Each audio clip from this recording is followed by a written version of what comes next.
Hi friends, bounce back ఛానల్కి స్వాగతం. TSPSC group 1 preliminary examination అనేక వివాదాల మధ్య, అనేక కోర్టు కేసుల మధ్య మొత్తానికి జూన్ 11, 2023 అంటే నిన్న రెండవసారి టీఎస్పీఎస్సీ గ్రూప్ 1 ప్రిలిమినరీ ఎగ్జామినేషన్ జరిగింది ఈ నోటిఫికేషన్కి సంబంధించి. అయితే ఈసారైనా నిజాయితీగా జరిగిందా, ఈసారైనా ఎలాంటి అవకతవకలు లేకుండా, ఎలాంటి గందరగోళం లేకుండా జరిగిందా, అదేవిధంగా ఇది నిలబడుతుందా లేదంటే మళ్ళీ ఏమైనా కోర్టు కేసులు పడతాయా, ఇలా అనేక సందేహాలు అయితే ఈరోజు అభ్యర్థుల్లో ఉన్నాయి.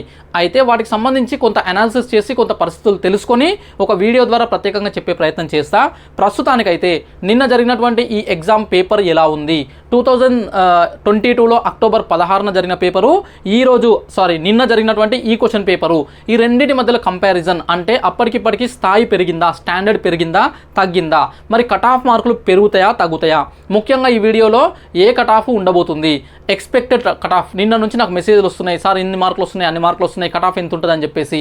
సో కట్ ఆఫ్ ఎంత ఎక్స్పెక్ట్ చేయొచ్చు, అదేవిధంగా మెయిన్స్ ఎగ్జామినేషన్స్ ఎప్పుడు ఉండబోతున్నాయి, ఈ మెయిన్స్కి అదేవిధంగా ఇప్పుడు జరిగిన ప్రిలిమ్స్కి మధ్యలో ఈ రిజల్ట్స్ ప్రాసెస్ కావచ్చు, మిగతా ఏమేమి అడ్డంకులు ఉన్నాయి, ఎలాంటి సందేహాలు ఉన్నాయి, అదేవిధంగా ఈ మెయిన్స్ ఎగ్జామినేషన్కి సంబంధించి ప్రిపరేషన్ ఎవరు స్టార్ట్ చేయొచ్చు, ఎప్పటి నుంచి స్టార్ట్ చేయొచ్చు, ఇలాంటి అనేక అంశాలు, ముఖ్యమైన సమాచారం ఈ వీడియోలో ఉంటుంది. దాంతోపాటు జూలై 1న జరగబోతున్నటువంటి అంటే వితిన్ 20 డేస్లో జరగబోతున్నటువంటి గ్రూప్ 4 ప్రిపరేషన్కి సంబంధించి ఈ 15-20 డేస్ ఏం చేయాలి, ముఖ్యంగా ఈ గ్రూప్ 4 క్వశ్చన్ పేపర్ కూడా ఇలాగనే ఉంటే ఏం చేయాలి, అసలు ఇదే స్టాండర్డ్ వస్తుందా, దానికి దీన్ని కంపేర్ చేసుకోవచ్చా, లింక్ పెట్టుకోవచ్చా, ఇలా అనేక డౌట్స్ ఉన్నాయి. వీటన్నిటిని కూడా క్లారిఫై చేసే ప్రయత్నం చేస్తాను. కాబట్టి వీడియో పూర్తిగా చూడండి. కంటెంట్ మంచి కంటెంట్ ఉంటుంది, కొంత వీడియో లెంత్ కూడా ఎక్కువ ఉంటుంది, 25-30 మినిట్స్ ఉండొచ్చు. సో వీడియోని ఓపికతో చూడండి, మీకు ఉపయోగపడే కంటెంట్ ఉంటుంది. అదేవిధంగా కంటెంట్ నచ్చితే లైక్ చేయండి, అదేవిధంగా మీ మిత్రులకు షేర్ చేయండి. ఛానల్ని కొత్తగా చూస్తున్న వాళ్ళు ఛానల్ అయితే సబ్స్క్రైబ్ చేసుకోండి. అదేవిధంగా మీకు కోర్సు కావాలంటే, అంటే సబ్జెక్ట్ వైజ్ కంటెంట్ కావాలనుకుంటే, పాలిటీ కావచ్చు, లేదంటే హిస్టరీ కావచ్చు, ఇంకా ఇతర సబ్జెక్ట్స్ కావచ్చు, లేదంటే టార్గెట్ 1000 జనరల్ స్టడీస్ కోర్స్ కావచ్చు, ఈ 15-20 డేస్ టెస్టులు రాయాలనుకుంటే గ్రూప్ 4 టెస్టులు కావచ్చు, ఇవన్నీ కూడా డిఫరెంట్ కోర్సెస్ మన యాప్లో ఉన్నాయి. Bounce back channel app link డిస్క్రిప్షన్లో ఇస్తా. మీరు అక్కడ నుంచి ప్లే స్టోర్ నుంచి కానీ లేదంటే లింక్ నుంచి కానీ డౌన్లోడ్ చేసుకొని ఇన్స్టాల్ చేసుకొని మీకు నచ్చిన కంటెంట్ని మీరు తీసుకొని ప్రిపేర్ అయ్యే ప్రయత్నం చేయొచ్చు. అదేవిధంగా ప్రస్తుతం ఆఫర్స్ కూడా ఉన్నాయి. ముఖ్యంగా గ్రూప్ 4 టెస్ట్ సిరీస్ల పైన 50% డిస్కౌంట్ స్టూడెంట్స్ రిక్వెస్ట్ మీద రన్ చేస్తున్నాను ఈ 2 డేస్. సో మీరు తీసుకోవచ్చు అవసరం అనుకుంటే. ఇక ప్రధాన ఉద్దేశం మన వీడియో వచ్చేసి ఇది గ్రూప్ 1 ప్రిలిమినరీ ఎగ్జామ్కి సంబంధించి మనం కంటెంట్లోకి వెళ్ళిపోదాము. So friends, group 1 preliminary examination TSPSC group 1 June 11 రోజు జరిగింది, అంటే నిన్న ఉదయం జరిగింది. సో ఫ్రెండ్స్, వాస్తవానికి 3,85,000 మంది అప్లికేషన్స్ చేసుకుంటే అందులో అక్టోబర్ 16న జరిగిన ఎగ్జామ్లో 2,80,000 మంది రాస్తే ప్రస్తుతము 50,000 మంది ఇంకా ఎక్స్ట్రా డ్రాప్ అయ్యారు. అంటే 2,32,000 మంది సంథింగ్ అనుకుంటా, 2,30,000కు పైగా మెంబర్స్ మాత్రమే రాశారు. అంటే అటెండెన్స్ పర్సంటేజ్ 61 మాత్రమే. అంటే దాదాపు 40% మెంబర్స్ ఎగ్జామ్ రాయకుండానే డ్రాప్ అయినారు. ఇది ప్రధానమైనది. సో దీనికి అనేక కారణాలు ఉన్నాయి. కారణం ఫస్ట్ రీజన్ ఏంటంటే, సో ఈ గ్రూప్ 1 ప్రిలిమినరీ ఎగ్జామ్ అంటే గ్రూప్ 1 మొత్తం రిక్రూట్మెంట్ ప్రాసెస్ అంతా కూడా ట్రాన్స్పరెన్సీగా జరగదు. సో ఇదంతా కూడా ఏదో గందరగోళం ఉంది. సో ఇలాంటి ఉద్యోగాలు మాకేడు వస్తాయని చెప్పేసి చాలామంది డ్రాప్ అయ్యారు. అదేవిధంగా అక్టోబర్ 16న రాసిన ప్రిలిమ్స్లో చాలా తక్కువ మార్కులు, అంటే 20, 30, 40 ఆ మార్కులు వచ్చి అప్పుడు క్వాలిఫై కాని వాళ్ళు మేము ఇంత పోటీలో తట్టుకోగలమా అని చెప్పేసి క్వశ్చన్ పేపర్ని, ఈ కాంపిటీషన్ని సో ఇప్పుడు రాసి వేస్ట్ అని చెప్పేసి కూడా చాలామంది రాయలేదు. అనేక కారణాల వల్ల రాయలేకపోయినరు.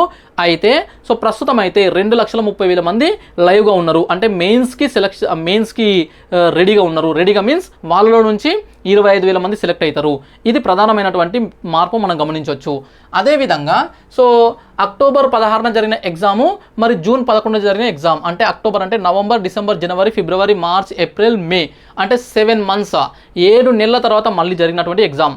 మన దురదృష్టం ఏంటంటే ఇప్పుడు మనము మెయిన్స్ ఎగ్జామ్ రాస్తూ ఉండాలి మెయిన్స్ ఎగ్జామ్స్, కానీ క్వశ్చన్ పేపర్ లీకేజ్ విషయం బయటకు రావడము, సో వీటన్నిటి వల్ల ఎగ్జామ్ రద్దు కావడము మళ్ళీ రాస్తున్నాం. ఒక రకంగా ఇది బయటకు రావడం మంచిదే, దొంగలు పక్కకి వెళ్ళిపోయే ఛాన్స్ ఉంది. అయితే సో ఇప్పటికీ అనేక సందేహాలు ఉన్నాయి, అనేక డౌట్స్ ఉన్నాయి, అవి తర్వాత డిస్కస్ చేద్దాం. ప్రస్తుతానికైతే అక్టోబర్ 16, 2022, అదేవిధంగా జూన్ 11, 2023 ఈ 2 క్వశ్చన్ పేపర్స్ చూసినట్లయితే అక్టోబర్లో జరిగిన paper lengthy paper. Okay, so అంటే క్వశ్చన్స్ అనేటివి చాలా సుదీర్ఘంగా ఉన్నాయి. ఒక్కొక్కటి దాదాపు ఒక పేజ్ ఉన్నాయి. సో అంత సుదీర్ఘమైన క్వశ్చన్ని అంటే లెంతీ క్వశ్చన్ని చదవడానికి 1.5 మినిట్స్ 1.5 మినిట్స్ పడితే దాన్ని మళ్ళీ అర్థం చేసుకొని దాంట్లో ఉన్నటువంటి ఆ స్టేట్మెంట్స్ అన్నిటినీ మనము ఏది రైట్ ఏది రాంగ్ అని చేసుకొని కరెక్ట్ ఆప్షన్ గుర్తించి పెట్టే వరకు 2.5 మినిట్స్ ఎగిరిపోయింది.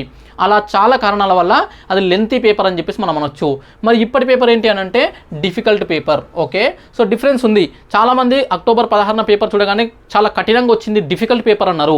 డిఫికల్ట్ కంటే అది లెంతీ పేపర్ అని చెప్పేసి నేను గతంలో వీడియోలో కూడా అప్పుడు అనాలిసిస్లో చెప్పడం జరిగింది. అది డిఫికల్ట్ పేపర్ అనే దానికంటే లెంతీ పేపర్.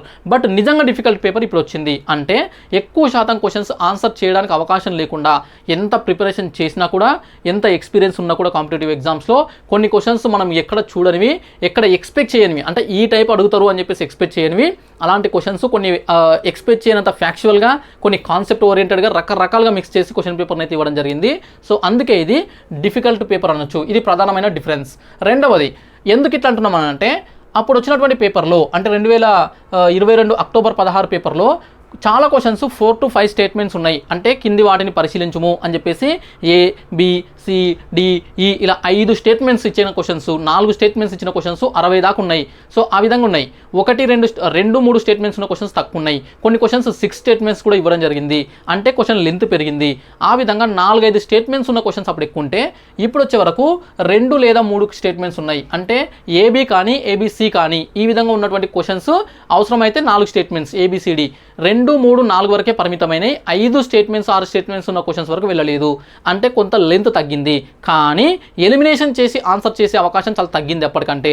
ఈ విధంగా 2 పేపర్స్ మనం డిఫరెంట్గా చూడొచ్చు. అదేవిధంగా ఎక్స్పెక్టెడ్ టాపిక్స్ అనేటివి అక్టోబర్ పేపర్లో ఎక్స్పెక్టెడ్ టాపిక్స్ ఎక్కువ ఉన్నాయి. అంటే కొన్ని టాపిక్స్ నుంచి మనం క్వశ్చన్స్ వస్తాయని ఎక్స్పెక్ట్ చేస్తాం కదా, అవి ఎక్కువ వచ్చినాయి కానీ కొంత లెంతీగా కొంత డిఫరెంట్గా ఇవ్వడం జరిగింది. ఎక్స్పెక్టెడ్ టాపిక్స్ ఎక్కువ కనబడ్డాయి. కానీ ఇప్పుడు వచ్చే వరకు మనం ఏ టాపిక్స్ అయితే ఎక్స్పెక్ట్ చేస్తామో అవి కాకుండా ఇక్కడ నుంచి క్వశ్చన్స్ వస్తాయని ఎక్స్పెక్ట్ చేయనివి, మనం వస్తాయి అనుకునేవి రాకుండా ఈ విధంగా ఎక్స్పెక్టెడ్ టాపిక్స్ అనేవి తగ్గిపోయినాయి. ఇది కూడా ఒక ప్రధానమైనటువంటి తేడా. అదేవిధంగా 2022 అక్టోబర్ 16న జరిగిన పేపర్ అన్ఎక్స్పెక్టెడ్ పేపర్. ఎందుకంటే మనకు అంతకుముందు ఒక శాంపుల్ పేపర్ లేదు గ్రూప్ 1 స్థాయికి సంబంధించి. ఏపీఎస్సి అంటే ఉమ్మడి ఆంధ్రప్రదేశ్లో ఉన్న గ్రూప్ 1 జరిగినాయి. అప్పుడున్నాయి డైరెక్ట్ క్వశ్చన్స్ ప్రతి దాంట్లో కూడా. ఆ పేపర్ని ప్రామాణికంగా తీసుకోవడానికి రాదు. సో అంటే గ్రూప్ 1 స్థాయి ఎలా ఉంటుంది, క్వశ్చన్ పేపర్ ఎలా ఇవ్వబోతున్నారని ఒక అవగాహన లేదు. వెళ్ళినము చూడంగానే దిమ్మ తిరిగిపోయింది. అంటే లెంతీ పేపర్ వల్ల అన్ఎక్స్పెక్టెడ్ పేపర్. కానీ ఇప్పుడు ఏంటంటే ఎక్స్పెక్టెడ్ పేపర్. అంటే ఎందుకు ఎక్స్పెక్టెడ్ పేపర్ అంటే పేపరు ఈ విధంగా రావచ్చు. అంటే ఇలా లెంతీ క్వశ్చన్స్, ఇలా multiple options, multiple statements, match the ఫాలోయింగ్లు ఈ మోడల్లో రావచ్చు అని ఒక శాంపుల్ దొరికింది మనకు. అక్టోబర్ పేపర్ని ప్రామాణికంగా తీసుకొని సో ఆ విధంగా ప్రిపేర్ అవ్వడానికి కొంత అవకాశం ఏర్పడింది. అంటే సో ఇది ఎక్స్పెక్ట్ చేశారు చాలామంది తెలివైన అభ్యర్థులు. ఈసారి కూడా క్వశ్చన్స్ అదే డిఫికల్ట్ లెవెల్లో రావచ్చు లేదా ఆ మోడల్ రావచ్చు అని ఒక ఐడియా ఏర్పడింది. అంటే ఆ లెవెల్ ఆఫ్ ప్రిపరేషన్ కానీ ఆ ఓరియంటేషన్ కానీ వెళ్ళడానికి అవకాశం అయితే దొరికింది. అందుకే ఇది ఎక్స్పెక్టెడ్ పేపర్ అని చెప్పేసి మనం కేటగిరీ చేయొచ్చు. నెక్స్ట్ 2022 అక్టోబర్ 16న జరిగిన పేపర్లో 20 నుంచి 30 questions majority of the candidates, చాలామంది అందరు కాదు, మెజారిటీ ఆఫ్ ద క్యాండిడేట్స్ 20 నుంచి 30 క్వశ్చన్స్ చదవకుండానే టైం అయిపోయి చదవకుండానే బబ్లింగ్ చేసి వచ్చారు. మంది అయితే కొన్ని క్వశ్చన్స్ బబ్లింగ్ కూడా చేయకుండా వదిలేసిన పరిస్థితి ఏర్పడ్డది. ప్రతి ఒక్కరి కామెంట్స్, ప్రతి ఒక్కరు నాకు చెప్పిన విషయము ఏ యూట్యూబ్ ఛానల్లో చూసినా ఏ సర్వేలో చూసినా అదే. నేను 20 క్వశ్చన్లు చదవలేదు, నేను 30 క్వశ్చన్లు చదవలేదు, కొంతమంది 40 క్వశ్చన్లు కూడా చదవకుండా పెట్టి రావాల్సిన పరిస్థితి ఏర్పడింది. ఎప్పుడు అక్టోబర్లో జరిగిన ఎగ్జామ్. కానీ ఇప్పుడున్న దాంట్లో 15 నుంచి 20 కంటే ఎక్కువ అట్లా వదిలిపెట్టలేదు. చాలామంది అన్ని క్వశ్చన్స్ కూడా చదివారు. ముఖ్యంగా ఒకవేళ వదిలిపెట్టిన అంటే క్వశ్చన్స్ చదవకుండా బబ్లింగ్ చేసినవి ఉంటే ఒక 10 to 15 కంటే ఎక్కువ లేవు. ఈ 5 తేడాలు మనం ప్రధానంగా గమనించవచ్చు. ఓవరాల్గా చెప్పినట్లయితే ఇప్పుడున్న పేపర్ అయితే డిఫికల్ట్ పేపర్ కానీ కఠినంగా వచ్చిన పేపర్ కానీ కేటగిరీ చేయొచ్చు. ఎందుకంటే ఈ క్వశ్చన్ పేపర్లో మనం గమనించినట్లయితే 20% ఆఫ్ ద క్వశ్చన్స్ 20% క్వశ్చన్స్ ఈజీగా కనబడ్డాయి. ముఖ్యంగా పాలిటీ లాంటి ఏరియా, సైన్స్లో కొన్ని క్వశ్చన్స్, రీజనింగ్లో కొన్ని క్వశ్చన్స్, అదేవిధంగా ఇంటర్నేషనల్ రిలేషన్స్లో కూడా బేసిక్స్ అంటే ఫండమెంటల్స్ తెలిస్తే ఆన్సర్ చేసే కొన్ని క్వశ్చన్స్, ఇలాంటివి కొన్ని ఏరియాస్ నుంచి ఈజీ క్వశ్చన్స్ కూడా పడ్డాయి. అయితే సో వాటిని కూడా మనం క్లియర్గా పర్టికులర్గా పర్ఫెక్ట్గా చదివితేనే ఫండమెంటల్స్ ఈ ఫండాస్ పైన క్లారిటీగా ఉంటేనే ఆన్సర్ చేసే విధంగా ఆ క్వశ్చన్స్ ఉన్నాయి. మరీ అంత ఈజీ కాదు, బట్ ఈజీగానే తీసుకోవచ్చు ప్రిపరేషన్ మంచిగా ఉంటే. నెక్స్ట్ మోడరేట్ క్వశ్చన్స్ అంటే యావరేజ్ స్థాయిలో ఉన్న క్వశ్చన్స్ ఒక 25% వరకు 20% వరకు కనిపించినాయి. ఇది నాకు అనిపించిన పేపర్. చాలామంది వ్యక్తులు చెప్పే అనాలిసిస్లు మీరు చూసి ఉండొచ్చు ఇప్పటికే. నేను నిన్ననే వీడియో చేయాల్సింది చేయలేకపోయినా. అయితే ఎగ్జామ్ రాసినటువంటి వ్యక్తుల యొక్క అనాలిసిస్ అనేది కొంత ఎక్కువగా యాక్యురేట్గా ఉంటుంది. ఎందుకంటే మనం బయట నుంచి క్వశ్చన్ పేపర్ చూడడం వేరు, బయట నుంచి క్వశ్చన్ పేపర్ చూస్తే ఇదే నా క్వశ్చన్, ఇది చేయొచ్చులే అనిపిస్తుంది. బట్ ఎగ్జామినేషన్లో వెళ్తే ఆ ఎగ్జామినేషన్ వాతావరణము, అక్కడ ఉండే టెన్షను కంప్లీట్గా డిఫరెన్స్ ఉంటుంది. సో అది ఎక్స్పీరియన్స్ చేసిన పర్సన్స్ ఇచ్చినటువంటి దాన్ని బట్టి మీరు ఎక్కువగా దీన్ని ప్రామాణికంగా తీసుకోవచ్చు. అయితే ఇది సర్టిఫైడ్ ఏం కాదు, బట్ నా యొక్క అనాలిసిస్, అదేవిధంగా నా మిత్రులు చాలామంది మంచి క్యాండిడేట్స్, మంచి ప్రిపరేషన్ ఉన్న వాళ్ళు చెప్పినటువంటి కూడా ఒపీనియన్. ఓకే, 25 క్వశ్చన్స్ వరకు మోడరేట్గా ఉన్నాయి. ఇక డిఫికల్ట్ అనిపించిన క్వశ్చన్స్ 40% వరకు ఉన్నాయి. 40% of the questions maybe difficult. Okay, అందరు కాకపోవచ్చు, చాలామందికి. నెక్స్ట్ వెరీ డిఫికల్ట్ అంటే ఇంకా వీటిని ఏం చేయలేము, ఏదో ఒకటి పెట్టి రావడమే అనిపించిన క్వశ్చన్స్ 15% వరకు ఉన్నాయి, 15% వరకు. కాబట్టి డిఫికల్ట్ అండ్ వెరీ డిఫికల్ట్ కలిపే 50+%, 50-55% వరకు ఉన్నాయి. కాబట్టి క్వశ్చన్ పేపర్ డిఫికల్ట్ అని చెప్పేసి మనం అనుకోవచ్చు. ఈజీ అని చెప్పేసి మీకు ఎవరికైనా అనిపించింది అని అంటే రెండు రీజన్స్ ఉంటాయి. ఒకటి, మీరు పర్ఫెక్ట్గా చాలా చదివైనా ఉండాలి, లేదంటే అసలే చదవకపోయినా ఉండాలి. అప్పుడే ఈజీగా అనిపిస్తుంది. ఏమీ తెలియనప్పుడు ఈజీయే అది. అయితే కరెక్ట్గా జెన్యున్గా సాధారణ క్యాండిడేట్ తీసుకుంటే ఒపీనియన్ ఇదే. అందరి దగ్గర నుంచి నేను కలెక్ట్ చేసిన ఇన్ఫర్మేషన్ కూడా ఇదే చెప్తుంది. ఓకే, నా ఎక్స్పీరియన్స్ కూడా అదే. నెక్స్ట్ ఇక దీనికి సంబంధించి కట్ ఆఫ్ మార్కులు ఎంత, దీనిపైన నాకు నిన్న నుంచి ఒక 100 వరకు మెసేజ్లు వచ్చినాయి. సో కొంతమంది మార్క్స్ చెప్పి కట్ ఆఫ్ అడుగుతున్నారు, కొంతమంది వాళ్ళ మార్క్స్ చెప్పకుండా ఎంతవరకు ఉండొచ్చు చెప్పండి అని చెప్పేసి వీడియో కోసం కూడా చాలామంది వెయిట్ చేస్తున్నారు. ఎక్స్పెక్టెడ్ కట్ ఆఫ్ మార్కులు చూసినట్లయితే మల్టీ జోన్ 1 ఉంది, మల్టీ జోన్ 2 ఉంది, మళ్ళీ దాంట్లో కూడా జనరల్ ఉంది, అదేవిధంగా ఉమెన్ ఉంది, అదేవిధంగా కమ్యూనిటీ వైజ్ రిజర్వేషన్స్ ఉన్నాయి, open category, EWS, BCA, BCDE, SC, ST ఇలా ఉన్నాయి. అయితే నేను వాస్తవానికి ఒక జనరల్ కట్ ఆఫ్ ఎంత ఉండొచ్చు అది ఒక్కటి చెప్పి వదిలేద్దాం అనుకున్నా, కానీ మళ్ళీ నాకు మెసేజ్లు వస్తాయి, సార్ నాది బీసీబీ, నాది బీసీసీ, నాది బీసీడీ, నాకు వస్తుందా అని చెప్పేసి ఈ మెసేజ్లు ఉంటాయి. నాకు రిప్లై ఇచ్చేంత సమయం లేకపోవడం వల్ల ఒకటేసారి మీకు ఒక అవగాహన ఉండాలని చెప్పేసి కొంత ఓపికతో ఒక అనాలిసిస్ చేసి పెట్టిన. దిస్ ఈజ్ నాట్ సర్టిఫైడ్ అంటే ఇది ఒక ధృవీకరణ కాదు, అదేవిధంగా ఇది ఖచ్చితంగా ఇదే ఉంటుందని కాదు. మీరు అడిగినందుకు గాను నా ఎక్స్పీరియన్సు, ఎగ్జామినేషన్ వాతావరణము, క్వశ్చన్ పేపర్ స్టాండర్డు, అటెండ్ అయిన క్యాండిడేట్స్, గత కట్ ఆఫ్లు, వీటన్నిటిని అంచనా వేసుకొని ఇస్తున్నటువంటి ఒక అవగాహన కోసం ఇస్తున్నటువంటి ఒక కట్ ఆఫ్ మాత్రమే. ఎక్స్పెక్టెడ్, మేబీ రాంగ్ ఆల్సో కొన్ని సమ్ టైమ్స్, బట్ నేను మాత్రం మ్యాక్సిమం యాక్యురేట్గానే ఇచ్చే ప్రయత్నం చేస్తాను. గతంలో అక్టోబర్ 16న జరిగిన ఎగ్జామ్ పైన కూడా నేను ఇచ్చిన కట్ ఆఫ్ దాదాపు 90% కరెక్ట్ అయ్యింది. కాబట్టి దీన్ని కూడా మీరు ఒక ప్రామాణికంగా 100% తీసుకోకపోయినా కొంత బిలీవ్ చేసి దీని ద్వారా నెక్స్ట్ స్టెప్ వేయడానికి ఉపయోగపడుతుందని మాత్రమే చేయడం జరుగుతుంది. అది గమనించగలరు. Okay, so friends, multi zone 1, multi zone 2 and ఇవన్నీ కమ్యూనిటీ వైజ్ చూద్దాం. ఓసీ అంటే ఓపెన్ కేటగిరీకి వస్తే మల్టీ జోన్ 1లో ఈసారి 71 నుంచి 73 మధ్యలో అంటే 71, 72, 73 ఈ మధ్యలో కట్ ఆఫ్ అయ్యే అవకాశం ఉంది ఓపెన్ కేటగిరీలో. గతంలో వాస్తవానికి అక్టోబర్ 16 తర్వాత అప్పుడు రాసిన ఎగ్జామ్లో 75 నుంచి 76 మధ్యలో కట్ ఆఫ్ అయినట్టు తెలుస్తుంది. మనకు మల్టీ జోన్ 1, మల్టీ జోన్ 2లో ఎగ్జాక్ట్ ఫిగర్ తెలియదు, ఎందుకంటే మనకు మార్కులు అనేటివి మెరిట్ లిస్ట్ ఇవ్వలేదు, అదేవిధంగా కట్ ఆఫ్ మార్కులు అనౌన్స్ చేయలేదు, కాబట్టి డేటా లేదు. బట్ మనకు తెలిసిన సమాచారం, ఎవరెవరు పాస్ అయ్యారు, ఎవరెవరు ఫెయిల్ అయ్యారు, ఫెయిల్ మీన్స్ క్వాలిఫై అవ్వలేదు, అలాంటి వాటిని బేస్ చేసుకుంటే 75, 76 మధ్యలో లేదంటే 76, 75 అక్కడెక్కడో ఆగినట్లు కనిపిస్తుంది. నేను అదే విషయము ఎగ్జామ్ అయిన తర్వాత కూడా 75 వరకు కట్ ఆఫ్ ఉండే అవకాశం ఉందని చెప్పిన. అయితే ఈసారి మాత్రం తగ్గడానికి అవకాశం ఉంది. ఎందుకు తగ్గుతుంది అని అంటే క్వశ్చన్ పేపర్లో చాలామంది ఆన్సర్ చేయలేకపోయినారు. నాకు తెలిసిన వ్యక్తులే ఒక 20 నుంచి 30 మంది వరకు నేను అంటే గతంలో 85, 90 మార్కులు చేసినటువంటి చాలామంది క్యాండిడేట్స్తో డిస్కస్ చేస్తే ప్రతి ఒక్కరు 5 నుంచి 10 మార్కులు తగ్గుతాయని చెప్తున్నారు. అంటే వాళ్ళకు మార్కులు తగ్గుతాయి అంటున్నారు. మొత్తం స్టేట్ మొత్తం కూడా ఇదే ట్రెండ్ ఉండే అవకాశం ఉంది. కాబట్టి 71 నుంచి 73 మధ్యలో ఎక్కడైనా కట్ ఆఫ్ అయ్యే అవకాశం ఉంది ఓపెన్ కేటగిరీ మల్టీ జోన్ 1. అదే ఉమెన్కి వచ్చేసి 65 నుంచి 67 మధ్యలో కట్ ఆఫ్ అయ్యే అవకాశం ఉంది మల్టీ జోన్ 1. మల్టీ జోన్ 2 తీసుకుంటే 70 నుంచి 72 మధ్యలో కట్ ఆఫ్ అయ్యే అవకాశం ఉంది. 70 నుంచి 72 మధ్యలో అంటే 70 కావచ్చు, 70 పాయింట్ సంథింగ్ కావచ్చు, 71 కావచ్చు, 72 కావచ్చు, కాస్త అటు ఇటుగా కావచ్చు. ఓకే, 70 నుంచి 72 మధ్యలో కట్ ఆఫ్ అయ్యే అవకాశం ఉంది మల్టీ జోన్ 2. నెక్స్ట్ ఉమెన్ వచ్చేసి 64 నుంచి 66 మధ్యలో కట్ ఆఫ్ అయ్యే అవకాశం ఉంది. అయితే ఇక్కడ ఒక విషయం గమనించాలి, ఉమెన్కి సంబంధించి ఈ వర్టికల్ రిజర్వేషన్, హారిజాంటల్ రిజర్వేషన్ అనే ఒక అంశం కూడా తెరపైన ఉంది. సో వాస్తవానికి హారిజాంటల్ రిజర్వేషన్ ఇవ్వాలని చెప్పేసి కోర్టు ఆర్డర్స్ ఉన్నా కూడా టీఎస్పీఎస్సీ గత ప్రిలిమ్స్ ఎగ్జామ్స్లో వర్టికల్ రిజర్వేషన్ అంటే నోటిఫికేషన్లు ఇచ్చిన బ్రేకప్ వేకెన్సీ ప్రకారమే మెయిన్స్కి సెలెక్ట్ చేశారు. అది వివాదాస్పదమైంది, దానిపైన కూడా కేసులు నడుస్తున్నాయి. సో ఇలాంటి అనేక కేసులు ఉన్నాయి. అయితే ఇది వచ్చేసి నేను బేస్ చేసుకొని చెప్తుంది వర్టికల్ రిజర్వేషనే, ఎందుకంటే ప్రస్తుతానికి హారిజాంటల్ రిజర్వేషన్ ఇంప్లిమెంటేషన్ చేసినట్లు కానీ చేస్తున్నట్లు కానీ ఎలాంటి అంశం లేదు. కాబట్టి అప్పుడు ఆ వేకెన్సీస్ ఎట్లయితే ఉన్నాయో, నోటిఫికేషన్లో వేకెన్సీస్ ఎట్లయితే ఉన్నాయో దాని బేస్గా చేసుకొని చెప్తున్నా. ఒకవేళ కనుక హారిజాంటల్ రిజర్వేషన్ని అంటే సమాంతర రిజర్వేషన్ కనుక ఇంప్లిమెంటేషన్ చేస్తే అప్పుడు ఉమెన్కి కాస్త కట్ ఆఫ్ పెరిగి ఓపెన్ కేటగిరీలో అంటే జనరల్ అంటే అందరు వస్తారు, ఉమెన్ వస్తారు, మెన్ వస్తారు, జనరల్లో కాస్త తగ్గే అవకాశం ఉంటుంది సబ్జెక్ట్ టు కండిషన్స్. అందుకే ముందే చెప్తున్నా. సో అయితే ఇది మాత్రం ప్రస్తుతం ఉన్నటువంటి వేకెన్సీస్ ప్రకారము. సో ఫ్రెండ్స్, ఇలాంటి తేడాలు మీరు చాలామంది కన్ఫ్యూజ్ అవుతుంటారు, అందుకే చెప్తున్నా. ఇది మల్టీ జోన్ 2లో 70 నుంచి 72 జనరల్, ఉమెన్ వచ్చేసి 64 నుంచి 66. EWS economically weaker sessions EWS చూసినట్లయితే మల్టీ జోన్ 1 66 నుంచి 68 మధ్యలో జనరల్ కట్ ఆఫ్ అయ్యే అవకాశం ఉంది. 60 నుంచి 62 వచ్చేసి ఉమెన్ కట్ ఆఫ్ అయ్యే అవకాశం ఉంది. మల్టీ జోన్ 2 65 నుంచి 67 జనరల్, 59 నుంచి 61 ఉమెన్ అయ్యే కట్ ఆఫ్ అయ్యే అవకాశం ఉమెన్కు ఉంది. నెక్స్ట్ బీసీఏ తీసుకుంటే మల్టీ జోన్ 1 63 నుంచి 65 జనరల్, 53 నుంచి 55 ఉమెన్కి అయ్యే అవకాశం ఉంది. మల్టీ జోన్ 2 వచ్చేసి 62 నుంచి 64 జనరల్, 52 నుంచి 54 మార్కులు ఉమెన్కి కట్ ఆఫ్ అయ్యే అవకాశం ఉంది. నెక్స్ట్ బీసీబీ వచ్చేసి మల్టీ జోన్ 1 68 నుంచి 70 జనరల్, 60 నుంచి 62 women.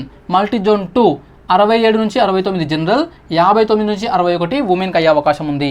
Next BCC multi zone 1 general 55 నుంచి 57, ఉమెన్ 48 నుంచి 50 మార్కులకు కట్ ఆఫ్ అయ్యే అవకాశం ఉంది. మల్టీ జోన్ 2 వచ్చేసి 53 నుంచి 55 జనరల్, 46 నుంచి 48 ఉమెన్కి అయ్యే అవకాశం ఉంది. నెక్స్ట్ బీసీడీ వచ్చేసి 69 నుంచి 71 మధ్యలో మల్టీ జోన్ 1లో కట్ ఆఫ్ అయ్యే అవకాశం ఉంది జనరల్లో. నెక్స్ట్ 61 నుంచి 63 ఉమెన్కి మల్టీ జోన్ 1లో అయ్యే అవకాశం ఉంది. నెక్స్ట్ మల్టీ జోన్ 2 విషయానికి వస్తే 68 నుంచి 70 వరకు జనరల్, 60 నుంచి 62 వరకు ఉమెన్కి కట్ ఆఫ్ ఉండే అవకాశం ఉంది. నెక్స్ట్ బీసీఈ తీసుకుంటే 62 నుంచి 66 మల్టీ జోన్ 1లో, ఉమెన్కి వచ్చేసి 52 నుంచి 54. మల్టీ జోన్ 2 తీసుకుంటే జనరల్ 61 నుంచి 63, ఉమెన్ 50 నుంచి 52 కట్ ఆఫ్ అయ్యే అవకాశం ఉంది. నెక్స్ట్ ఎస్సీ వచ్చేసి 60 నుంచి 63 మార్కులు మల్టీ జోన్ 1లో, 50 నుంచి 52 ఉమెన్కి మల్టీ జోన్ 1లో కట్ ఆఫ్ అయ్యే అవకాశం ఉంది. మల్టీ జోన్ 2 విషయానికి వస్తే 59 నుంచి 62 జనరల్, 48 నుంచి 50 మార్కులు ఉమెన్కి కట్ ఆఫ్ అయ్యే అవకాశం ఉంది. లాస్ట్ వన్ ఎస్టీ వచ్చేసి మల్టీ జోన్ 1 63 నుంచి 65, ఉమెన్ 53 నుంచి 55 కట్ ఆఫ్ అయ్యే అవకాశం ఉంది. అదే మల్టీ జోన్ 2లో జనరల్ వచ్చేసి 62 నుంచి 54 నుంచి 54 ఉమెన్కి కట్ ఆఫ్ అయ్యే అవకాశం ఉంది. దిస్ ఈజ్ ఎక్స్పెక్టెడ్ ఓన్లీ, నా అనాలిసిస్ ప్రకారం ఇది ఒక ఎక్స్పెక్టెడ్ మాత్రమే. ఎందుకు అనంటే మీకు ఒక అవగాహన కోసము. ఎందుకంటే చాలామంది అసలు వచ్చిన మార్కులు చూసుకొని అసలు ఏ స్థాయిలో ఉన్నాం మేము అని చెప్పేసి అర్థం చేసుకోలేని పరిస్థితి ఉంది కాబట్టి. ఓకే, సో ఫ్రెండ్స్, ఇప్పుడు నేను చెప్పేది ఏంటంటే చాలామందికి మార్కులు తగ్గినాయి, పాయింట్ నెంబర్ 1. రెండవది, ఈ కీస్ మీరు ఏదైతే చూసుకున్నారో ఈ కీస్ అనేది ప్రామాణికం కాదు. అంటే చాలామంది మార్కులు తక్కువ వచ్చిండొచ్చు కానీ డిసప్పాయింట్ అవుతారు. సో ఫ్రెండ్స్, ఒరిజినల్ కీ అంటే మనకు అఫీషియల్ కీ, అది కూడా ప్రైమరీ కీ అని, తర్వాత అందులో అబ్జెక్షన్స్ వస్తే డిలీట్ చేసిన తర్వాత మళ్ళీ ఫైనల్ కీ అని చెప్పేసి వస్తుంది. అవి మనం ప్రామాణికంగా తీసుకోవాలి. ఇప్పుడు కొంతమందికి 90లు 95లు కూడా రావచ్చు, అవి తగ్గే అవకాశం ఉంటుంది, తక్కువ వచ్చిన వాళ్ళకి పెరిగే అవకాశం ఉంటుంది. సో ఏదైనా జరగచ్చు. కాబట్టి అఫీషియల్ కీ వచ్చేంత వరకు వెయిట్ చేయండి. ఇది వచ్చేసి ప్రస్తుతానికి ఇన్స్టిట్యూట్స్, రకరకాల ఇన్స్టిట్యూట్స్, అదేవిధంగా నేను రెడీ చేసుకున్నటువంటి కీ, ఇలా అనేక రకాల కీస్ని బేస్ చేసుకొని తీసుకుంటే వచ్చినటువంటి మార్కులే చాలామంది అభ్యర్థులు చెప్తున్నారు. మనమందరం కూడా అదే అనాలిసిస్ చేస్తున్నాం. బట్ అఫీషియల్ కీ వచ్చిన తర్వాత అప్పుడు ఇంకా ఏమైనా మార్పులు ఉంటే కట్ ఆఫ్లో అప్పుడు మళ్ళీ ఒక వీడియో ద్వారా చెప్పే ప్రయత్నం చేస్తా. అయితే ఇది చూసుకున్న తర్వాత చాలామందికి డౌట్ వస్తుంది, సరే ఈ మార్కులు అయితే క్రాస్ చేస్తున్నాం, లేదా క్రాస్ చేసే అవకాశం ఉంది, ఎక్కువ మార్కులు ఉన్నాయి, లేదంటే తక్కువ మార్కులు ఉన్నాయి, అదంతా పక్కన పెడితే మరి ప్రిపరేషన్ అవ్వాలా వద్దా, నెక్స్ట్ ఏం చేయాలి, అసలు మెయిన్స్ ఎప్పుడు జరుగుతుంది, అసలు మెయిన్స్ జరుగుతుందా జరగదా, ఇలా అనేక సందేహాలు ఉన్నాయి. పాయింట్ నెంబర్ 1, ఇప్పటికే కొన్ని కేసులు ఉన్నాయి. రిజల్ట్స్ ఒక కేసు పైన డిపెండ్ అయ్యి ఉంది. ఈ టీఎస్పీఎస్సీకి సంబంధించిన లీకేజ్ ఇష్యూ ఇదంతా కూడా సిబిఐకి అప్పగించాలి అని చెప్పేసి ఒక కేసు నడుస్తుంది. ఆ కేసు యొక్క జడ్జిమెంట్ వచ్చిన తర్వాత దాని మీద డిపెండ్ అయ్యి రిజల్ట్స్ ఇవ్వాలని చెప్పేసి రీసెంట్గానే హైకోర్టు ఇవ్వడం జరిగింది ఆర్డర్స్. కాబట్టి మనకి ఇప్పుడు ఓఎంఆర్ షీట్స్ కాపీ చేసి పెడతారు. ఎవరు ఓఎంఆర్లు వాళ్ళ లాగిన్లో అంటే టీఎస్పీఎస్సీ ఐడి కింద పెడతారు. తర్వాత ప్రైమరీ కీ రిలీజ్ చేస్తారు, తర్వాత ఫైనల్ కీ రిలీజ్ చేస్తారు, కానీ రిజల్ట్స్ ఇవ్వరు. ఎప్పుడు ఇస్తారు? అంతలోపే ఈ ప్రాసెస్ కంప్లీట్ అయితే, అంతలోపే ఒక క్లారిటీ వస్తే, అంటే ఈ కీస్ ఇచ్చే లోపలనే మనకు జడ్జిమెంట్ వస్తే అప్పుడు రిజల్ట్స్ ఇస్తారు. కాబట్టి అప్పటి వరకు రిజల్ట్స్ అయితే ఆగుతాయి. జడ్జిమెంట్ మీద బేస్ అయ్యి రిజల్ట్స్ ఉంది, బట్ కీ ఇవన్నీ మాత్రం వస్తాయి. ఒకవేళ 1-2 మంత్స్లో కనుక ఇదంతా ప్రాసెస్ అయిపోతే, అంటే జూలై ఎండింగో లేదంటే ఆగస్ట్ గ్రూప్ 2 ఎగ్జామ్ లోపల అయిపోతే తర్వాత ఎగ్జామ్ డేట్స్ అనౌన్స్ చేసే అవకాశం ఉంది. సో ఫ్రెండ్స్, ఏ విధంగా చూసినా కూడా మనకు సెప్టెంబర్, అక్టోబర్లో ఆల్రెడీ టీఎస్పీఎస్సీ అనేక ఎగ్జామ్ షెడ్యూల్ చేసింది. నవంబర్, డిసెంబర్లో, ముఖ్యంగా డిసెంబర్లో అసెంబ్లీ ఎలక్షన్స్ 5 రాష్ట్రాలకు జరిగే అవకాశం ఉంది. అందులో తెలంగాణ కూడా ఉంటుంది. ఎందుకంటే జనవరి 16తో మనకు తెలంగాణ ప్రభుత్వం యొక్క ఆఫీస్ టర్మ్ అనేది అయిపోతుంది. అంత లోపల కొత్త ప్రభుత్వం ఏర్పడాలి, అది ఏ ప్రభుత్వమైనా కావచ్చు. కాబట్టి ఇదంతా ప్రాసెస్ మధ్యలో అప్పుడు ఎగ్జామ్స్ నిర్వహించే అవకాశం ఉండదు. సో ఫ్రెండ్స్, ఏ విధంగా చూసినా అన్నీ అనుకున్నట్టు జరిగి ఎలాంటి వివాదాలు జరగకపోతే అప్పుడు జనవరిలో, అంటే జనవరి ఎండింగ్లో కానీ ఫిబ్రవరిలో కానీ మెయిన్స్ జరిగే అవకాశం ఉంది. ఒకవేళ కోర్టు కేసులు అయ్యి ఇంకా వాటిపైన జడ్జిమెంట్స్, ఇప్పుడున్న కేసులు, కొత్త కేసులు కూడా పడే అవకాశం ఉంది. ఎలాంటి కేసులు అంటే ముఖ్యంగా ఈ ఎగ్జామ్స్ ట్రాన్స్పరెన్సీగా కండక్ట్ చేయలేదు, అనేక నెగ్లిజెన్స్ కనబడిందని చెప్పేసి చాలామంది ఉన్నారు. ముఖ్యంగా ఈ బయోమెట్రిక్ పెట్టలేదు, ఎక్కడ కూడా మన థంబ్ ఇంప్రెషన్ కూడా తీసుకోలేదు, ఎగ్జామినేషన్ హాల్లో జస్ట్ సైన్ ఒకటి తీసుకున్నారు, క్వశ్చన్ పేపర్ బుక్లెట్ నెంబర్ వేసుకున్నారు. ఇలా అదేవిధంగా చాలా లోపాలు ఉన్నట్లుగా అభ్యర్థులు ఈరోజు ఒపీనియన్ చెప్తున్నారు. కాబట్టి వీటిపైన కేసులు అయ్యే అవకాశం ఉంది. అదేవిధంగా కొంతమందికి అప్లై చేయకుండానే క్వశ్చన్ పేపర్ వచ్చినాయి అంటున్నారు. మరి అదెంతవరకు వాస్తవం ఉందో తెలియదు. ఒకవేళ అది నిజమైతే దానిపైన ఏం జరుగుతుందో తెలియదు. అదేవిధంగా ఇప్పుడు చాలామంది గతంలో పాస్ అయిన వాళ్ళు అక్టోబర్లో జరిగిన ఎగ్జామ్ ద్వారా వచ్చిన 25,000 మందిలో 5-10,000 మంది ఇప్పుడు క్వాలిఫై కారు. అలా క్వాలిఫై కాలంటి వాటిలో కనీసం ఒక 1000 మందినే సీరియస్ ఆస్పిరెంట్స్ ఉంటారు. కాబట్టి అలాంటి వాళ్ళు కోర్టుకు వెళ్ళే అవకాశం ఖచ్చితంగా ఉంది. ఎందుకంటే ఎవరో 4, ఇప్పటికీ మనకు సిట్ రిపోర్ట్ ప్రకారం 4 మాత్రమే క్వశ్చన్ పేపర్ లీక్ అయింది గ్రూప్ 1 అన్నారు. 4 మాత్రమే. ఆ 4 కోసం మా జీవితాలను ఎట్లా పణంగా పెడతారు? సో అప్పుడు మేము మొత్తం అన్ని పక్కన పెట్టేసి ప్రిపరేషన్ స్టార్ట్ చేసాం, చదివినాము, మా టైం అంతా, మనీ అంతా అన్ని స్పెండ్ చేసినాం, ఇప్పుడు మేము ఎలిజిబుల్ కాదంటే ఎట్లా ఒప్పుకుంటాం? సో మమ్మల్ని కూడా ఎలిజిబుల్ చేయండి అని చెప్పేసి వాళ్ళు ఖచ్చితంగా కోర్టుకు వెళ్తారు. అదేవిధంగా 1:100 తీయాలి, 1:50 కాదని చెప్పేసి డిస్కషన్స్ నడుస్తున్నాయి. ఆ అవకాశం కూడా ఉంది. సో ఎన్నో రకాల అడ్డంకులు ఉన్నాయి. ఇంకా ఏమేం జరుగుతుందో, ఈ ఎగ్జామ్ సంబంధించి ఏం జరుగుతుందో, టీఎస్పీఎస్సీ ఫైనల్గా అంటే ఈ కేసుల విషయంలో ఏమవుతుందో తెలియదు. కాబట్టి ఇలాంటి అన్నిటి నేపథ్యంలో అన్నీ క్లియరెన్స్ అయితే, అన్ని క్లియర్గా జరిగితే జనవరి లేదా ఫిబ్రవరిలో 2024లో ఎగ్జామ్ జరిగే అవకాశం ఉంది. ఒకవేళ కోర్టు కేసులు ఇంకా ఏదైనా ప్రొలాంగ్ అయితే 2024 ఎండింగ్ వరకు పోయినా కూడా మనము చూసుకుంటూ, అంటే ప్రిపేర్ అవుతూనే ఉండాల్సిన పరిస్థితి వస్తుంది.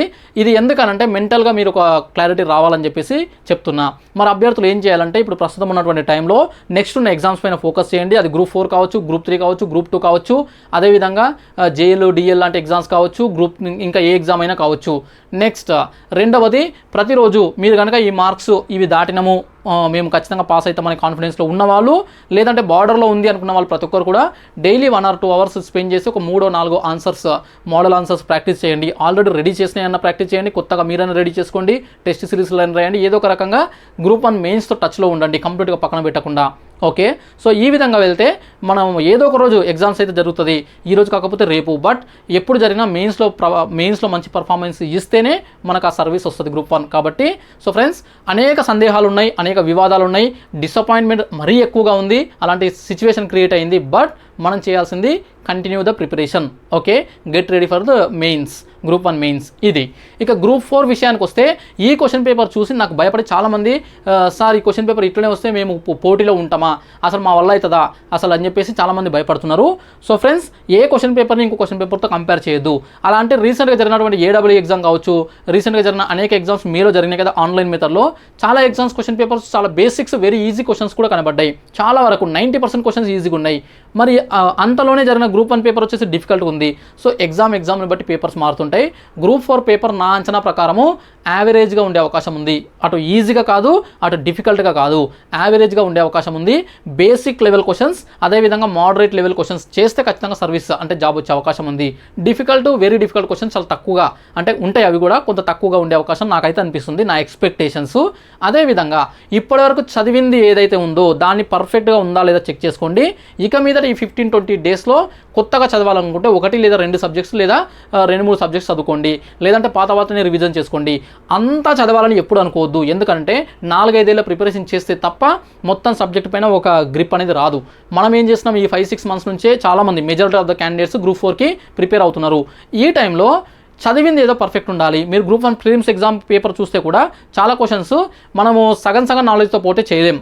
కంప్లీట్గా ఒక టాపిక్ పైన కంప్లీట్ అవగాహన ఉండాలి. కంప్లీట్గా అవగాహన ఉంటేనే అప్పుడు ఆన్సర్ చేయగలుగుతాం.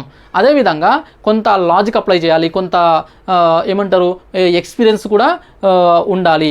ఆ విధంగా అంటే క్వశ్చన్ పేపర్స్ కానీ టెస్టులు కానీ రాసిన ఎక్స్పీరియన్స్ ఉండాలి. అన్నీ కలిసి వస్తేనే మనం ఎగ్జామ్ పేపర్ మంచి అటెంప్ట్ చేసే అవకాశం ఉంది.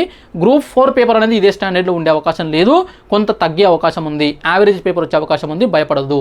పాయింట్ నెంబర్ 2, ఒకవేళ గ్రూప్ 4 కావచ్చు, 2 కావచ్చు, భవిష్యత్తులో జరిగే ఏ ఎగ్జామ్ అయినా సరే, అంటే డైరెక్ట్ ఆబ్జెక్టివ్ మెథడ్లో జాబ్ వచ్చే ఎగ్జామ్స్ పేపర్ డిఫికల్ట్గా వచ్చిందనుకో ఏమీ జరగదు. నీకు డిఫికల్టే, నాకు డిఫికల్ట్గా తెలంగాణలో ఉన్నటువంటి 10 లక్షలు, 20 లక్షలు, 30 లక్షలు ఎంతమంది ఎగ్జామ్ రాస్తే అంతమంది అభ్యర్థులు అందరూ కూడా పేపర్ డిఫికల్టే అవుతుంది. ఓకే, ఈజీ వచ్చిందనుకో ప్రతి ఒక్కరికి ఈజీ అవుతుంది. అసలే ప్రిపరేషన్ లేనోడికి మాత్రము అది ఈజీ పేపరా డిఫికల్ట్ పేపరా ఏది తెలియదు. కానీ ప్రిపరేషన్లో ఉన్న క్యాండిడేట్కి మాత్రము ప్రతి ఒక్కరికి పేపర్ డిఫికల్ట్ వస్తే డిఫికల్టే, ఈజీ వస్తే ఈజీయే. పేపర్ ఈజీ వచ్చిందనుకోండి కట్ ఆఫ్లు పెరుగుతాయి, పేపర్ డిఫికల్ట్ వస్తే కట్ ఆఫ్లు తగ్గుతాయి, కానీ ఉద్యోగాలు ఎటుపోవు. కష్టపడ్డ వాళ్ళకే ఉద్యోగాలు వచ్చే అవకాశం ఉంటుంది. కాబట్టి మీ ప్రిపరేషన్ మీరు కొనసాగించండి. చదివింది ఖచ్చితంగా గుర్తుండాలి. మనం చదివిన ఏరియా నుంచి క్వశ్చన్ వస్తే మిస్ అవ్వద్దు. ఆ పాయింట్ గుర్తుపెట్టుకోండి. ఓకే, నేను ఒక చిన్న ఎగ్జాంపుల్ చెప్తా. 2013లో నోటిఫికేషన్ వచ్చి 14లో జరిగినటువంటి VRO ఎగ్జామ్ నేను రాసినటువంటి మొట్టమొదటి కాంపిటేటివ్ ఎగ్జామ్. దానికి కొంత ఒక 2-3 మంత్స్ బాగానే ప్రిపేర్ అయినా. ఆ ఎగ్జామ్లో బేసిక్స్ అడిగారు, మొత్తం కూడా ఈజీ పేపర్. అందులో 93 మార్కులు వచ్చి నాకు ఉద్యోగం రాలేదు. 100కు 100 మార్క్స్కి 93 మార్క్స్ వచ్చి ఉద్యోగం రాలేదు. అంటే నాకు వచ్చిన మార్క్స్ పర్సంటేజ్ 93, కానీ జాబ్ రాలేదు. అదే నెక్స్ట్ 2018 జరిగినటువంటి VRO ఎగ్జామే కంపేర్ చేస్తే నాకు వచ్చిన మార్క్స్ 100, 150కి 150కి 100కు 100 కాదు 150కి 100 మార్కులు వచ్చినాయి. అంటే 2/3 వంతు 66% మార్కులు మాత్రమే వచ్చినాయి, కానీ నాకు ఉద్యోగం వచ్చింది. అంటే ఇక్కడ క్వశ్చన్ పేపర్ స్టాండర్డ్ బట్టి ఈ చేంజ్ ఉంది. అంటే ఈజీగా ఉంటే కట్ ఆఫ్ పెరుగుతుంది, ఈ డిఫికల్ట్ ఉంటే కట్ ఆఫ్ తగ్గుతుంది. అంతే తప్ప మన సబ్జెక్టు ఎటు పోదు, మన పర్ఫార్మెన్స్ ఎటు పోదు. ఈ విషయం గుర్తుపెట్టుకుంటే ఎంత డిఫికల్ట్ పేపర్ అయినా భయపడాల్సిన అవసరం లేదు. ఓకే, నిన్న పేపర్ కూడా చాలామంది భయపడి ఉండొచ్చు. బట్ ఎగ్జామినేషన్లో నేను క్వశ్చన్ పేపర్ చేసేటప్పుడు నాకు ఎక్కడ కూడా కొంత టెన్షన్ అనిపించలేదు. ఎందుకంటే పేపర్ చూడంగానే నాకు అనిపించింది ఓకే పేపర్ మళ్ళీ డిఫికల్ట్గా అడిగాడు అని చెప్పేసి. సో తర్వాత వెంటనే నా పాజిటివ్ ఏరియాకు, అంటే ఖచ్చితంగా ఇక్కడ నుంచి ఆన్సర్ మిస్ అవ్వదు అనే ఏరియా ఎక్కడ ఉంది, రీజనింగ్ వెళ్తే 20 క్వశ్చన్స్ వచ్చినాయి. లాస్ట్ టైం 23, ఇప్పుడు 20 వచ్చినాయి. ఈ 20కి 20 కొట్టాలని చెప్పేసి అటెంప్ట్ చేసిన. కొంత టైం ఎక్కువ తీసుకున్నా పర్లేదు అని చెప్పేసి 40 మినిట్స్ తీసుకొని ఆ 20 క్వశ్చన్స్ పర్ఫెక్ట్గా చేసేసిన. తర్వాత పాలిటీలో 10 క్వశ్చన్స్ ఏమో వస్తే 10కి ఆల్ క్వశ్చన్స్ కరెక్ట్ చేసిన. తర్వాత రిమైనింగ్ సబ్జెక్ట్స్, ఈ విధంగా ఒక్కొక్క సబ్జెక్ట్ని చూస్ చేసుకుంటూ వెళ్ళి ఆన్సర్ చేసిన. అంటే మనకు ఒక క్లియర్ ఐడియా ఉండాలి, గత ఎగ్జామ్స్ నుంచి నేర్చుకోవాలి, ప్రాక్టీస్ ఉండాలి, ఏది చదివినా అది పర్ఫెక్ట్ చదవాలి. ఇవి ఉంటే చాలు, ఎలాంటి ఎగ్జామ్ అయినా, ఇంత డిఫికల్ట్ పేపర్ అయినా easily we can crack. Okay, so friends, group 4 examination సంబంధించి ఎవరు భయపడొద్దు. అదేవిధంగా రేపు ఇంకొక వీడియో ద్వారా ఈ 15 to 16 డేస్ చేయాల్సినటువంటి ముఖ్యమైన పనులు గ్రూప్ 4 ప్రిపరేషన్ సంబంధించి ఎలాంటి మోడిఫికేషన్స్ చేసుకోవాలి దానిపైన ఒక వీడియో చేసి మీకు క్లియర్గా ఇచ్చే ప్రయత్నం చేస్తా. ఈ వీడియోలో ఆల్రెడీ లెంత్ ఎక్కువైంది. నెక్స్ట్ గ్రూప్ 1 మెయిన్స్ ప్రిపరేషన్ అయ్యే వాళ్ళు ప్రిపరేషన్ కొనసాగించండి. గ్రూప్ 2, గ్రూప్ 3 ఉన్నాయి, వాటిని కూడా ఫోకస్ చేయండి. ఏ ఎగ్జామ్ అయినా జనరల్ స్టడీస్ని క్రాక్ చేయడం కోసం, మంచి మార్కులు తెచ్చుకోవడం కోసం మనం ఇస్తున్నటువంటి టార్గెట్ 1000 ఖచ్చితంగా ఉపయోగపడుతుంది. నిన్న జరిగిన ఎగ్జామ్స్లో కూడా రీజనింగ్ ఆ శ్రేణి, నేను ఆల్రెడీ రీజనింగ్ స్టార్ట్ చేసినప్పుడు ఈ సిరీసే స్టార్ట్ చేసిన. అంటే ఫస్ట్ 2 చాప్టర్స్ అయిపోయిన తర్వాత సిరీస్ నుంచి 5 క్వశ్చన్స్ వచ్చినాయి, నంబర్ సిరీస్ నుంచి కొంత డిఫికల్ట్గానే వచ్చినాయి. సో ఫ్రెండ్స్, నేను కొన్ని ఏరియాస్ చెప్పిన, ఈ ఏరియాలో సైన్స్లో విటమిన్స్ మీద ఖచ్చితంగా క్వశ్చన్స్ అడుగుతారు అని చెప్పేసి ప్రీవియస్ వీడియోస్లో క్లాసెస్లో చెప్పిన. విటమిన్స్ మీద క్వశ్చన్ వచ్చింది, డిసీజెస్ మీద క్వశ్చన్ వచ్చింది. ఇంత డిఫికల్ట్ పేపర్స్లో కూడా మన నుంచి నేను చెప్పిన ఏరియాస్, నోబెల్ ప్రైజెస్, అనేక ఏరియాస్ నుంచి చాలా క్వశ్చన్స్ కవర్ అయినాయి. అయితే వాటిలో ఎన్ని పాయింట్స్ క్లియర్గా చేయొచ్చో అదంతా అనాలిసిస్ చేసుకొని ఏ క్వశ్చన్స్ అనేది చెప్పే ప్రయత్నం చేస్తా. So friends, keep preparing. ఎలాంటి క్వశ్చన్ పేపర్ వచ్చినా, చుట్టూ సిచ్యువేషన్స్ ఎలా ఉన్నా మన పని మనం చేసుకుంటూ పోవాలి. I wish you all the best. చూస్తూనే ఉండండి bounce back channel. Thank you so much.